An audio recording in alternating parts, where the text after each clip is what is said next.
Welcome to this virtual session on nutrition, genetics, and cancer risk. My name is Doris Piccinin. I'm one of the registered dietitian nutritionists here at the Abramson Cancer Center in the Department of Patient and Family Services Center and Radiation Oncology at the Hospital of the University of Pennsylvania. I'm delighted to be here, and I would like to thank Sue Friedman for inviting me to speak today. I must say I was not aware of the great work that the not-for-profit force performs in addition to hosting this virtual conference.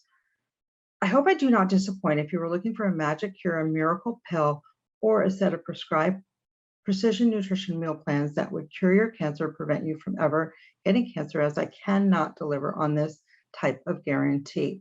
Buyer beware. If any organization or company provides this type of guarantee, check in with your oncology team. The fine print of the program, as well as cost and monthly installments, as these can be quite costly. Although the field of nutrition genomics, the relationship of the foods that we eat with genetic modulation and disease risk is an exciting and emerging field, we're not quite there yet. I had the privilege of attending a 3-day virtual webinar on nutrition precision medicine, looking at the nutrition genomics process through the National Academy of Science. And although industry is quite hopeful, there has been a decade of research, there still is no standardization in the biomarkers or the tests performed to say why patient A should consume X, Y, and Z, and patient B a completely different diet in modulating cancer risk. If you're still interested in this type of analysis, there are 2 programs sponsored by universities that are looking at the microbiome or metabolome, I should say, the bacteria in your gut that can modulate disease risk. Of course, I have to put a special plug in for PennSAM here at the Hospital of the University of Pennsylvania, the Penn Center for Nutritional Sciences team that is currently conducting 2 studies. The first pilot study used healthy volunteers reviewing the microbiome as well as the metabolome, or those metabolites of the foods that we consume, as well as chemical reactions and how they are altered in Mediterranean versus standard American diet. In addition, near completion is the study in collaboration with the dental medicine team, where they're looking at the oral microbiome in head and neck cancer patients currently undergoing cancer treatments with rigorous oral hygiene in comparison to those that did not sign up for the intervention phase, and have found a significant reduction in oral mucositis with a more favorable oral microbiome. So that's mouse sores that is common with this type of cancer treatment. Hopefully in the near future, we'll be looking at diet components that may play a role in this oral microbiome in collaboration with the dental medicine team. Another fascinating group out of Stanford University, the Snyder Group, over the past 8.5 years have been looking at healthy volunteers and studying disease risk and progression using a number of personal tracking devices, such as your smartphone, that can identify a number of health parameters, as well as laboratory tests, CT scans, etc., for early detection of cancer types, so that early treatment can be initiated. They've already identified some BRCA mutations as well, and they'll be covering or following them over a lifetime to identify the parameters that might be causing some BRCA mutations to occur where others do not. Getting on to the information that we'll be presenting today, this is a recorded session. If I've already started answering your questions through the chat, I'm not the Wizard of Oz, I'm not magical. I will answer each and all questions to the best of my ability and within the scope of my practice, or refer onward. I cannot answer individual nutrition questions, which bring me to my disclosure and disclaimer. I have no disclosures, but the content of this presentation is intended for general nutrition information and not as a substitute for medical information. If you're undergoing cancer treatments and have side effects that prevent you from meeting your nutritional needs, we'll provide some resources at the end of this discussion. But for individualized nutrition recommendations, please consult with your oncology team for referral to a registered dietitian nutritionist at your cancer center. The goals of our recorded session today are threefold. First, we'll explore the research on nutrition genomics and disease risk that leads to cancer risk. And from this research, we'll provide nutrition recommendations that are evidence-based, that are in line with preventing cancer risk and its recurrence, in line with the American Institute for Cancer Research and World Cancer Research Fund. Finally, we'll conclude with a summary and resources for more information. Let's first explore the research surrounding nutrigenomics and disease risk leading to cancer risk.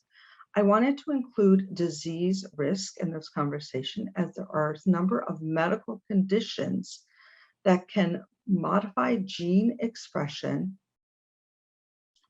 that can increase cancer risk. This field is referred to as epigenetics or epigenomics.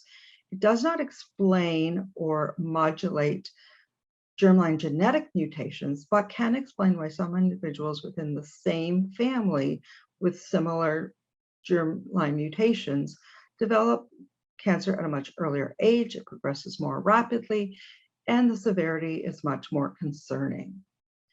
These disease conditions include obesity, diabetes, and metabolic disorders. If you're not familiar with metabolic disorders, two of the following criteria must be met for a diagnosis: being overweight or obese, hypertension, hyperlipidemia, and or insulin resistance syndrome or pre-diabetes. These medical conditions increase insulin growth factor pathway 1, a known cancer promoting pathway. Lifestyle factors that can modulate this gene expression, increasing cancer risk, include cigarette smoking, excessive alcohol consumption, stress, poor diet quality, and a sedentary lifestyle. Let's take a look at 3 women within the same family that all developed BRCA1 breast cancer mutations premenopausally. Pretty intuitive. The greatest risk, the woman on the far right, continues to smoke and drink despite this germline genetic mutation. Unfortunately, her marriage breaks up at the time of her initial diagnosis, leaving her to fend for her 2 small young children. She doesn't have the financial wherewithal to follow a healthy diet, has no time to exercise during cancer treatments. And unfortunately, even though she had quit smoking and drinking 6 years prior to diagnosis, she continues with these health risk factors. And it's not surprising that a year and a half after her initial diagnosis that her cancer spreads.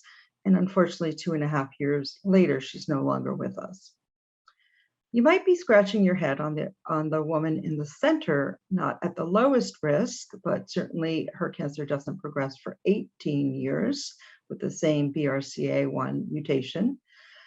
She has excellent family and spiritual support systems in place to manage her stress, so much so that her husband encouraged the family to move to a rural community so they can have an access to organically grown fresh fruits and vegetables, so she can take up a macrobiotic diet. To further manage her stress and meet her physical activity goals, she becomes a yoga instructor, and she certainly does not smoke or drink. Unfortunately, she did not heed the recommendation of her oncology team in removing her ovaries, and hysterectomy is recommended for this type of mutation. So 18 years later, her cancer progresses to her ovaries, which she is now 3 years into treatment. So moral of this story is that although lifestyle factors can play a role, they should never be a substitute for traditional cancer treatment as per your oncology team. Finally, our lowest risk is what I refer to as our 80% model. This woman does follow a healthy diet rich in fruits, vegetables, whole grains, nuts, seeds, beans, and legumes, but does cheat occasionally. About once a week, she goes for fast food with her young son. She doesn't smoke, but occasionally will drink alcohol with family or friends for special occasions, no more than 3 alcoholic beverages per week. She doesn't have a physical activity, a traditional physical activity program, but does go on long walks with her son on weekends and also helps him participate or practice team sports. 18 years later, her cancer has not progressed. So let's take a deeper dive into how these lifestyle factors, specifically nutritional factors, play a role in modifying gene expression and cancer risk as an adjunct, not as a replacement for traditional cancer treatments. But first, we need to look at how these genetic fields intersect to give us an idea of the cancer continuum, the initiation, promotion, and progression of cancer risk. So our first step in this process, we've already described epigenomics, the broader aspect of nutrition and genomics, lifestyle and environmental factors, as well as medical disease risk. On that first step, transcriptomics, or the transcription of DNA to RNA, can further initiate cancer growth, leading to faulty proteins or proteomics, further initiating and promoting cancer growth. And finally, what I refer to as the perfect storm or promotion and progression of cancer, the metabolomic phase, those metabolites from the foods that we eat and chemical reactions within the body that can lead to these pro-inflammatory cytokines, an environment rich in inflammation that leads to the cancer progression and spread. Well, where do nutritional factors play a role in this cancer continuum? We've already described transcription. Unfortunately, germline genetic mutations can initiate cancer at this step, but damaged DNA may also be a variable. So we've learned about environmental toxins like cigarette smoking, but aging can also damage DNA. Early epidemiological studies pointed to the benefits of many fruits and vegetables in lowering cancer risk at this stage. With further refinement of techniques, it was identified that the brassica-containing vegetables, rich in sulfur, were able to repair DNA. In a meta-analysis conducted by Dagfin et al., they found that a 14% total cancer mortality risk reduction was noted with the consumption of these brassica-containing vegetables.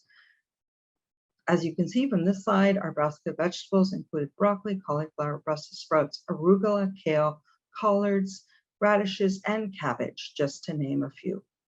In another fascinating study reviewed by Dagfin et al., patients undergoing lung cancer treatments that continue to smoke, those that consume 2 or more servings of these brassica vegetables, had statistically significant lower risk of progression and mortality associated with lung cancer.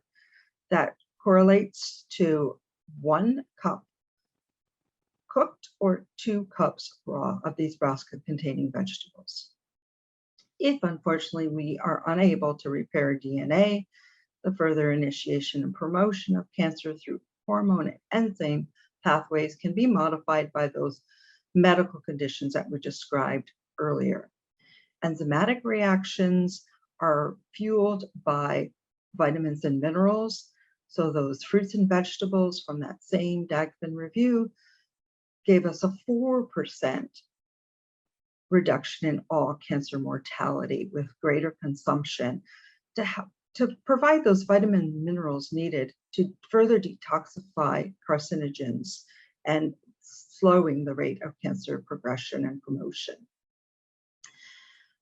So I wanted to emphasize food and not pill form or supplement form of vitamins and minerals, as earlier studies have actually had to stop some of these clinical trials that incorporated high doses of vitamin E or vitamin C, as this was causing progression of cancer. So it really is the synergy of the foods, not only the flavor and color components, but the vitamin and minerals within our fruits and vegetables that seem to be the component that lowers cancer risk. We know that a number of Cancers are driven by hormone production, excess hormone production. Alcohol can not only has direct toxic effects on the cells of the GI tract, but can also stimulate hormone production. Some studies have looked at alcohol as potential for destroying folate. Folate's found in green leafies like spinach, as well as beans, legumes, nuts, and seeds. Very controversial in terms of folate consumption from pill form, but certainly incorporation of fruits and vegetables would be important in this context. And contrary to what many others believe, soy has now been demonstrated to be beneficial in preventing hormones from binding to cancer cells.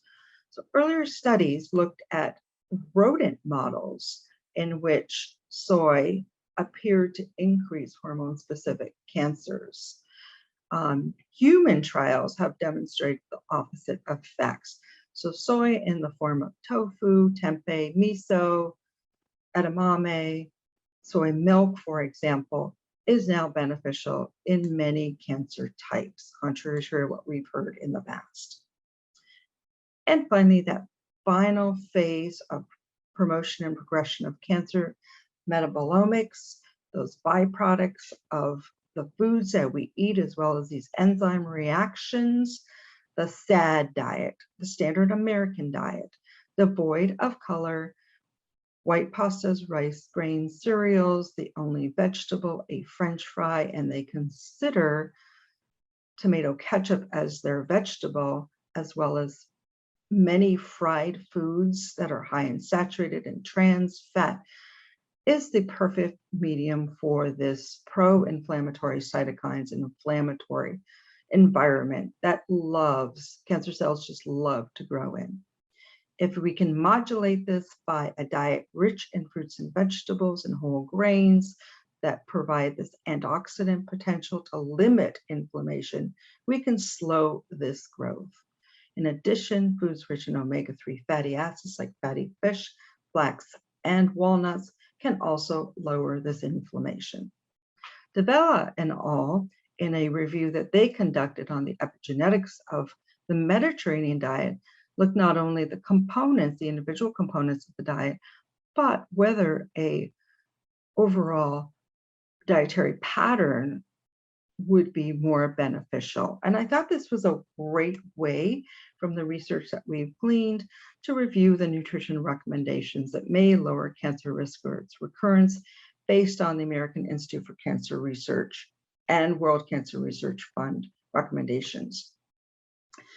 So unlike many of the other studies on the Mediterranean diet that looks at lowering cancer risk, this particular review looked at lowering cancer recurrence.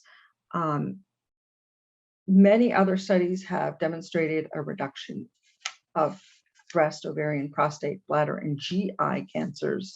In addition, this particular review identified that there was a reduction overall mortality from all cancer types by about 10%.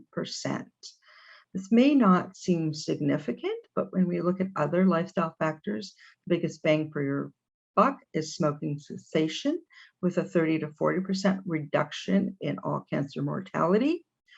So not too bad when we look at this. They only looked at a couple of different cancer types. We can see that the best reduction in all cancer mortality was related to gastrointestinal cancers by 56%, a significant component. When we look at the Mediterranean diet, it's much more than just a diet. It really is a lifestyle. When we look at the Blue Zones diet, an area for further review if you're interested, looks at 5 areas in the world, all following plant-based diets. 2 of those areas, Italy and Greece, that follow the Mediterranean diet, that show much lower rates of cancer, cardiovascular, and dementia, and individuals that live to be 100 years or greater. So what is that Mediterranean diet? What does that look like? Well, you can see it builds base on those lifestyle factors that we've been discussing: physical activity, stress reduction, eating with a family, also the connectedness and mindfulness associated with the foods that we consume. 3/4 of the diet is based on plants, whole grains, nuts, seeds, beans, lentils, legumes, as well as our fresh fruits and vegetables, and eating across the rainbow. So incorporation of our orange and yellow fruits and vegetables, such as citrus, peaches, mangoes, sweet potatoes, carrots, just to name a few, as well as our red, blue, and purple fruits and vegetables. So eggplant, tomatoes, berries, cherries, as examples, as well as our green leafies, especially our brassica-containing vegetables. Less emphasis on protein-containing foods, incorporating fatty fish, as well as fermented sources of dairy are incorporated in this Mediterranean diet. At the very tip of the pyramid is red meat, processed meats, as well as sweets. Mediterranean diet for cancer risk reduction does not incorporate alcohol, like cardiovascular disease reduction. So please consult with your oncology team about alcohol consumption. Generally, it's not recommended, but incorporating at least 64 ounces of water for fluid recommendations. When we look at the study conducted by Davella and all, the key constituents mirror what the American Institute for Cancer Research and World Cancer Research Fund recommend. To 3/4 of the diet from plant-based foods. The American Institute for Cancer Research recommends half of those from our fruits and vegetables, and the other quarter from whole grains, beans, lentils, and seeds, as well as nuts. We've already talked about the benefits of the cruciferous vegetables and eating across the rainbow. Further emphasis, especially for reduction in GI cancers, is no more than 18 ounces of red meat per week and no more than 2 servings of processed meats per month. That means restricting bacon, ham, bologna, pepperoni, salami, and lunch meats in general. For risk reduction in some of the hormone-specific cancers, it's total fat restriction. So instead of saturated fat and fried foods, incorporating foods rich in omega-3 as well as monounsaturated fats, which we'll look at a little in a few seconds here. So yes, include healthy fats, the monounsaturated from olives, olive oil, and avocados, with foods rich in omega-3 fatty acids like the salmon, walnuts, and flax, and avoiding those saturated fats or fried foods. What is moderate intake of protein-containing foods? Well, we've already discussed reduction in red and processed meats with an emphasis on fish, at least 2 servings per week, an additional 2 servings per week of poultry. Poultry should be cooked, baked, boiled, or broiled, avoiding fried poultry and removing the skin, with an emphasis at least 2 times a week of plant-based meals. Dairy servings rich in calcium and vitamin D, at least 2 servings per day. The real emphasis is on low or non-fat dairy sources, including yogurt. I get a lot of questions about dairy and its ability to increase cancer risk. Most of those studies have been done with high-fat dairy components, and no studies to date have looked at yogurt, specifically low-fat yogurt, and risk of any type of cancer. New studies are emerging that dairy may lower risks of breast and colorectal cancer. So a lot of those studies on dairy are based on high-fat milk sources. Eggs, 2 to 4 servings per week is recommended. Some newer studies in breast cancer that point to no more than 4 servings per week for breast cancer risk reduction. And if you have diabetes or cardiovascular disease, check in with your medical team about any recommendations on eggs. So what types of fish are rich in this omega-3 fatty acids? Another question I often get is the environmental toxins, especially mercury in fish. Well, the Monterey Bay Aquarium Seafood Watch program ranks fish based on its high component of omega-3 fatty acids and low risk of mercury levels, and assesses this as the super green list and best choice list. As listed here, you can see Atlantic mackerel, freshwater coho salmon, Pacific sardines, salmon, wild caught from Alaska, or canned, are on that super green list. It's usually the bottom feeding fish, like catfish, for example, that's extremely high in those mercury levels. And as you can see, other healthy choices, albacore tuna and black cod, are also rich in omega-3 fatty acids, not quite as high as the super green list, but low in mercury to provide these benefits on omega-3 fatty acids. So in summary, we've talked about eating more plant-based foods, eating across the rainbow, incorporating our brassica vegetables, our orange and yellow fruits and vegetables, beans, lentils, legumes, and our berries as well. So in summary, I hope that you've gleaned from the information provided that a balanced, healthy lifestyle is key. Stress reduction, move more and choose a healthy lifestyle.